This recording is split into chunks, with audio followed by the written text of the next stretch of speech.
Watching an episode of the Pat McAfee show is like attending Mass at sports church. Since its inception in 2015 as a YouTube livecast on Barstool Sports, and continuing through its move to ESPN, the show has been broadcast from an enormous studio-slash-home gymnasium dubbed the Thunderdome on McAfee's property outside Indianapolis, the city where he spent 8 seasons with the Colts as a punter. His guests all appear to be cast in his image, jocular white dudes with beards, only paler and softer of flesh. They're not athletes, they're not journalists, they're not even particularly good on TV, and yet they're on ESPN for 15 hours a week because they're friends with McAfee. Right, do you think the author resents this? They're not journalists, guys. They're not even athletes. When he really gets rolling, his flock will join in with some call and response, but instead of crying, I mean, as opposed to how the valuable insights of professional sports journalists who are about the most left-wing of all the different journalistic beats. I mean, sports journalists who stare in the face the obvious fact of nature that different groups have different gifts, but are just so, overwhelmingly left-wing and so dedicated to denying basic facts of life. So the Pat McAfee got in trouble this week because he was praising Caitlin Clark, the new WNBA player, the rare white heterosexual star of the WNBA, and he praised her as a tough bitch or a new bitch or as a white bitch. And he meant it as a compliment, but he got so much criticism for using the term bitch that he backed down and apologized. So the author of this Atlantic piece practices, lives by, and venerates courtier morality, where you're constantly adapting what you say to changing norms. And like a courtier, like in a king's court, you are constantly aware of, how every word, every gesture might be interpreted by different members of the court. And it's this liberal enlightenment, buffered identity where people are expected to develop meaning and purpose and morality through deploying their own powers of reason, and that we can elevate ourselves to ever, more ethereal, out of body, away from those icky traditional ties of blood and soil and outmoded, traditional mores and religion. We're supposed to, become, highly rational courtier beings who are constantly adjusting what we say to changing mores so that we don't oppress anyone through words, right? Silence is violence. Out amen or praise Jesus, they belch out aloud, wad. Roughly translated, it means damn right. By the time McAfee retired unexpectedly from football at age 29 to concentrate full-time on the Pat McAfee show, he'd made 50. So journalists really hate how much success former athletes have in the sports media industry. All right, and a lot of this comes from they want to preserve their own status. All right, they don't want interlopers. And just like virologists don't like the COVID leak hypotheses because it reflects terribly on their profession and it would have devastating consequences for their profession. It would make them look terrible, right? If there's a 50% chance that COVID developed as the result of a lab leak, then virologists as a profession have been incredibly careless. They've given us a worldwide pandemic that's killed over 20 million people, and they all essentially closed ranks to protect their profession and to try to minimize the chances that COVID was created by a lab leak. And so it would just become startlingly obvious that this profession does not act in the public interest. Instead, they act in their own interest. They want to do ever more exciting experiments. They want ever more funding, ever more prestige. They don't want to be burdened down by regulation by people who are outside their profession. And so they've got these strong personal, professional status reasons for denying the lab leak. And I'm not taking a side here, right? I'm not siding with the lab leak. I find it fascinating that the experts overwhelmingly say natural origin, and on the other hand, the news media and, of course, the dissident sphere says, no, it's not natural origin, it's most likely the lab leak. Do you see the correlations here between the profession of journalism and the profession of virologists? They both want to maintain their privileges, right? They both believe in protocols, and they resent outsiders who don't follow their protocols and who don't bow down to the path that they have trod. Right? Whether as journalists or as virologists, they They loathe the interlopers on their turf. They want to preserve their own special status, power, money, and enhance it. And they look out with contempt at people who are supplying, very different answers from what the professionals say. His mind to walk away from a job that paid him a fortune to kick a ball 5 or 6 times a game. In the NFL, though, kickers are marginal figures who get the spotlight only when they screw up. On the Pat McAfee show, he's the Pope.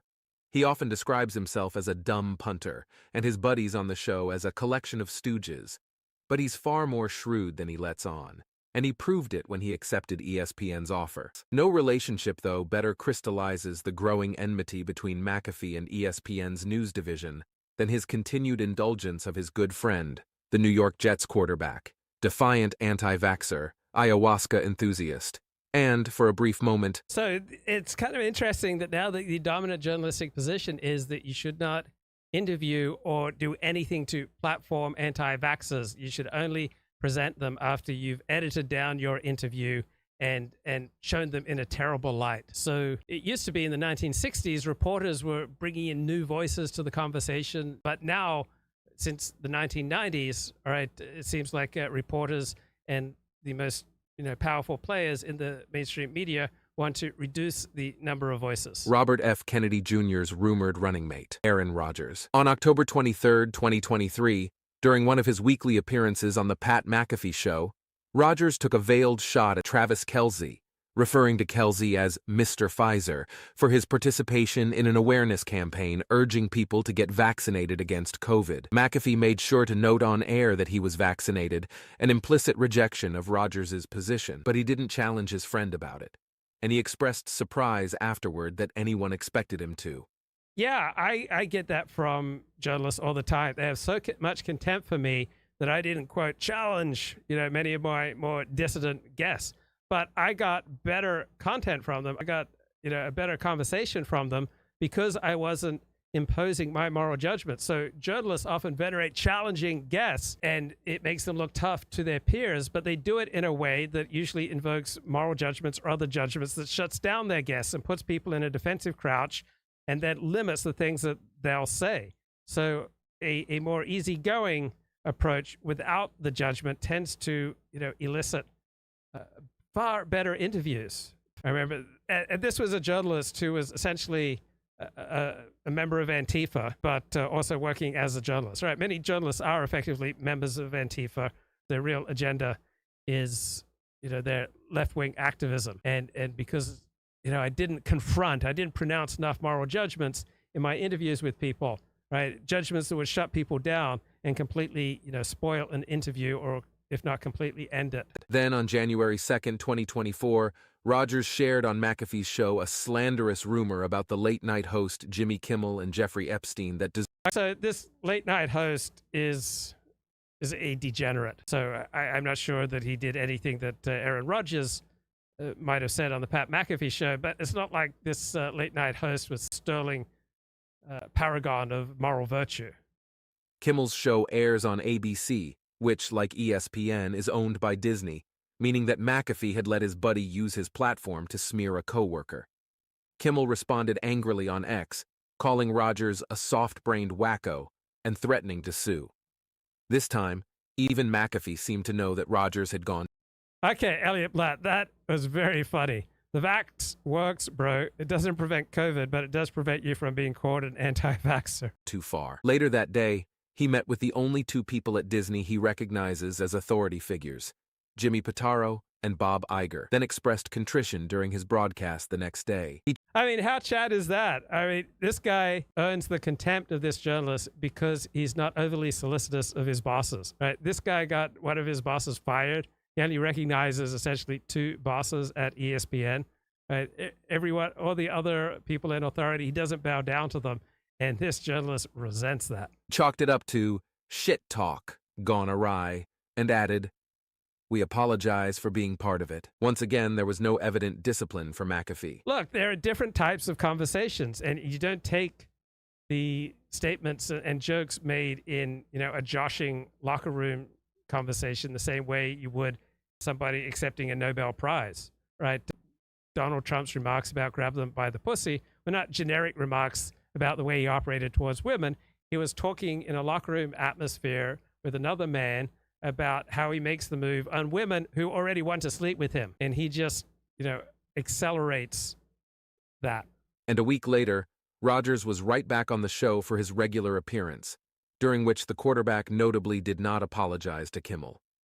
The next day, McAfee announced that Rodgers would not return to the program for the remainder of the NFL season, but no one seriously doubts that he'll be back before the fall. 2 months later, CNN reported that Rodgers had, in private conversations, expressed suspicions that the massacre at Sandy Hook Elementary School was a government inside job.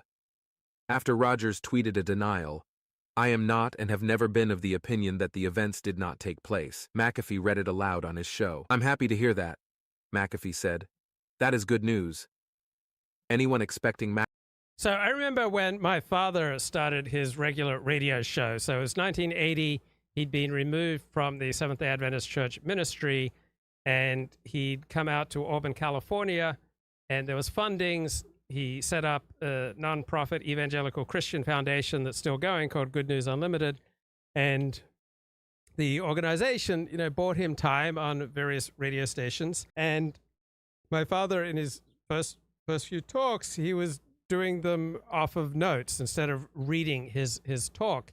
And so there's a price to be paid when you operate from notes as opposed to just reading, right? So the edgier the conversation, all right, the more free the conversation, all right, the more ribald the conversation, right, the more joshing, the more locker room atmosphere to the conversation, right, the more likely you are to say something inappropriate.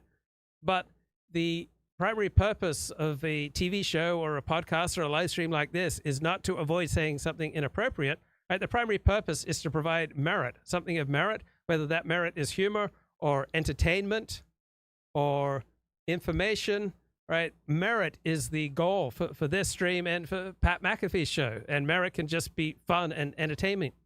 That's meritorious to give people something that makes them feel good. And so a more free conversation will come at a cost, as opposed to a more stilted conversation, right?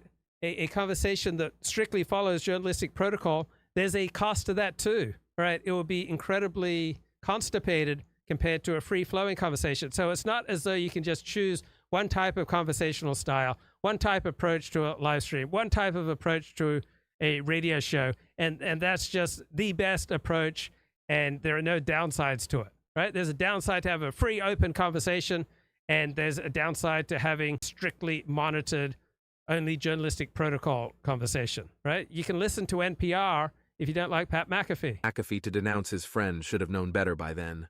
I've never listened to Pat McAfee. I've never had any interest in listening to Pat McAfee.